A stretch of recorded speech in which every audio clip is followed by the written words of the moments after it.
এই বসন্তের আমেজেও শান্তিনিকেতন না গেলে হয়, তাই সকাল সকাল আমরা বন্দে ভারত ধরে চলে গেলাম শান্তিনিকেতন। হাওড়া থেকে ভোর 5:50 বন্দে ভারত ধরে চলে গেলাম শান্তিনিকেতন।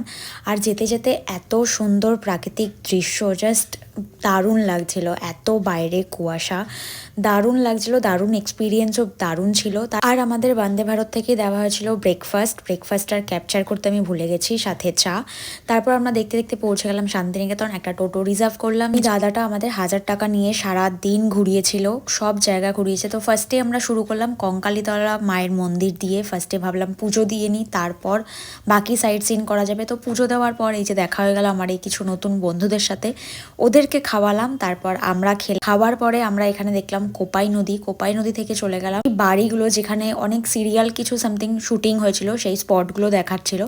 বাড়িগুলো কিন্তু দেখতে যতটাই সুন্দর, কিন্তু ওখানকার মানুষের লাইফস্টাইল ততটাই কঠিন। আমাদের একদিনের জন্য খুবই ভালো লাগছে। তারপর আমরা চলে গেলাম পলাশবনি গ্রামটা আমার দারুণ লেগেছে। আর তার সাথে তো এই কাগজ ফুল, ও মাই গড। শান্তিনিকেতনটা দেখে আমার একটাই নাম আসছিল, গোলাপি গ্রাম। তো আমি ওই জন্য নাম দিয়েছি গোলাপি গ্রাম। দারুণ দেখতে লাগছিল। এটা নিয়ে আমার শান্তিনিকেতন 3rd টাইম।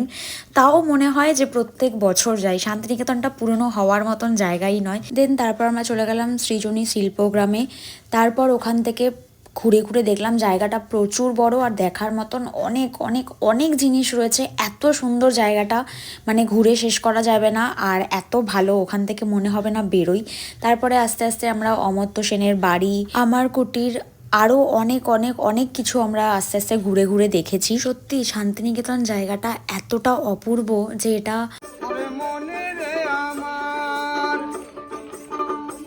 আমি ছেড়ে দিলে মনের মানুষ আর মানে কোনো কিছুতেই বলে প্রকাশ করার মতন নয়। তোমরা সবাই কমেন্ট করে জানিও তোমাদের শান্তিনিকেতন কেমন লাগে। আমার তো ভীষণ ভালো লাগে। যাই হোক, তারপরে আমরা একটু আমপোড়া শরবত খেয়ে চলে গেলাম এই সুরুল রাজবাড়িতে। তারপরে গেলাম এই রবীন্দ্রনাথের আমার কুটিরে। তারপরে ওখান থেকে বেরিয়ে আমরা এবার লাস্ট ডেস্টিনেশন যাচ্ছি সোনাঝুরিহাট। তার আগে দেখে নিলাম একটা 34 ফুটের বৌদ্ধ মূর্তি।